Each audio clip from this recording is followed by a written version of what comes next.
Shalom saudaraku yang terkasih, selamat pagi dan salam sejahtera bagi saudara semua dimanapun saudara berada. Kiranya kasih dan pertolongan Roh Kudus memenuhi hati dan kehidupan saudara senantiasa. Jumpa kembali di dalam program Mutiara hari ini yang setia menyapa dan menemani pagi hari saudara di dalam doa dan renungan firman Tuhan. Dan sebelum kita memulai saat teduh kita di pagi hari ini, mari terlebih dahulu kita bersatu hati dan berdoa. Bapa kami yang di sorga, Bapa di dalam nama Tuhan Yesus Kristus, kami berterima kasih untuk penyertaan dan perlindungan-Mu di sepanjang malam hingga pagi hari ini. Kami bersyukur untuk kesehatan, kekuatan, dan berkat pemeliharaan Tuhan. Pagi hari ini kami mau mendengarkan sabda firman-Mu. Urapilah hati dan pikiran kami ya Tuhan, laksana tanah subur yang siap untuk ditaburi benih firman-Mu. Di dalam nama Tuhan Yesus Kristus kami berdoa dan mengucap syukur. Haleluya, amin. Renungan kita di kesempatan pagi hari ini akan mengangkat tema suara Tuhan di balik tragedi kehidupan. Dan nas firman Tuhannya terambil dari Ayub pasal yang ke-42, ayat yang pertama sampai dengan ayat yang ke-6. Demikian firman Tuhan. Maka jawab Ayub kepada Tuhan, "Aku tahu bahwa Engkau sanggup melakukan segala sesuatu dan tidak ada rencanamu yang gagal. Firman-Mu, siapakah dia yang menyelubungi keputusan tanpa pengetahuan? Itulah sebabnya tanpa pengertian aku telah bercerita tentang hal-hal yang sangat ajaib bagiku dan yang tidak kuketahui. Firman-Mu, dengarlah, maka akulah yang akan berfirman. Aku akan menanyai Engkau supaya Engkau memberitahu aku. Hanya dari kata orang saja aku mendengar tentang Engkau, tetapi sekarang mataku sendiri memandang Engkau. Oleh sebab itu aku mencabut perkataanku dan dengan menyesal aku duduk dalam debu dan abu." Amin. Saudaraku yang dikasihi Tuhan kita Yesus Kristus, saya percaya tidak ada tragedi yang paling menyakitkan di dalam kehidupan kita selain daripada kehilangan orang-orang yang kita kasihi. Mungkin Bapak Ibu Saudara yang mendengarkan program ini pernah merasakan hal yang begitu menyakitkan saat saudara harus kehilangan orang yang saudara cintai, baik itu anggota keluarga, kekasih, atau sahabat terbaik saudara. Lebih-lebih di sepanjang tahun 2020 sampai dengan tahun 2021, dengan kehadiran dari pandemi COVID-19, ada begitu banyak orang harus kehilangan anggota keluarganya yang terkasih, seperti orang tua, suami atau istri, bahkan ada juga anak yang mereka kasihi. Lalu kenapa hal itu disebut tragedi? Karena hal itu tidak pernah kita perkirakan, tidak pernah kita sangkakan akan terjadi di dalam kehidupan kita. Syair, puisi, dan lagu-lagu dunia ini seringkali menggunakan istilah misteri ilahi atau misteri Tuhan, yang banyak kali sukar kita pahami dan begitu menyakitkan apabila itu terjadi dalam hidup kita. Saudara yang mengalami tragedi kehidupan yang menyakitkan dan memilukan ini, percayalah bahwa saudara adalah orang-orang yang memang terpilih untuk mengalami hal yang seperti itu. Karena tidak semua orang, termasuk saya, sanggup untuk melewati hal-hal yang menyakitkan seperti itu. Sebagaimana firman Tuhan juga berkata, Tuhan tidak pernah membiarkan atau mengizinkan pencobaan itu terjadi dalam hidup kita, melampaui kekuatan kita. Jadi kalau saudara pernah mengalami atau sedang mengalami hal yang begitu berat dan begitu menyakitkan, Tuhan memilih saudara karena saudara mampu untuk melaluinya.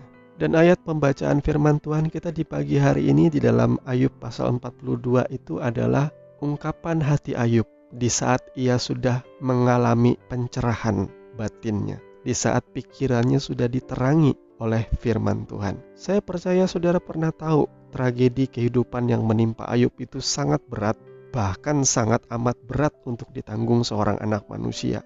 Itu adalah penderitaan yang sangat hebat dari seseorang yang sangat luar biasa, kaya, diberkati dengan berlimpah-limpah dengan segala macam harta benda dan ternak-ternak yang ia miliki. Tetapi kemudian Tuhan izinkan ia boleh mengalami yang namanya tragedi kehidupan, di mana anak-anaknya harus mati, kemudian ternak-ternaknya dirampas, dirampok dan dicuri orang.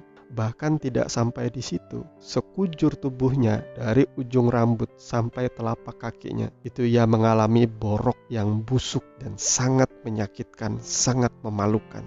Kalau hari-hari ini ada orang yang mendadak kaya tanpa ia terlihat sedang bekerja keras, itu bisa disangka orang ini sedang memelihara atau melakukan praktek babi ngepet. Maka saudaraku, yang terjadi dengan Ayub ini jelas. Dari orang yang tadinya baik-baik saja, kehidupannya mulus-mulus saja, luar biasa diberkati, setiap hari anak-anaknya mengadakan pesta, tiba-tiba mendadak dalam beberapa hari terjadi sesuatu hal tragedi yang luar biasa menyakitkan. Orang pasti akan langsung menarik kesimpulan, oh dia pasti sedang dikutuk Tuhan, oh dia sedang dimurkai Tuhan. Tetapi saudaraku, saya percaya apapun yang Tuhan izinkan terjadi dalam kehidupan saudara, semuanya itu baik. Walaupun ketika kita mengalaminya, rasanya itu nggak baik. Karena terbukti pada akhirnya kisah hidup Ayub ketika ia mulai mengakui Tuhan, ia merendahkan hati di hadapan Tuhan, Tuhan memulihkan keadaannya. Tuhan sedang memurnikan kehidupan Ayub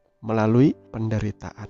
Saya pernah teringat suatu perkataan yang pernah diucapkan oleh seorang penulis favorit saya. Ia berkata bahwa setiap kita pasti akan membayar harganya, yaitu penderitaan itu pasti akan kita alami. Entah di awal, atau entah di pertengahan, atau entah di akhir. Alangkah baiknya bahwa penderitaan atau proses dalam kehidupan itu kita izinkan terjadi di awal kehidupan kita. Kita bersedia diajar, dididik oleh Tuhan, lambat laun semakin serupa dengan Dia. Daripada kita dihantam tragedi yang mendadak, itu sangat menakutkan, saudaraku. Saya juga terkadang tergelitik membayangkan bagaimana seandainya kalau saya meninggal, apa yang terjadi dengan anak istri saya. Bagaimana seandainya kalau anak saya yang meninggal, apa yang terjadi sama saya dan istri saya.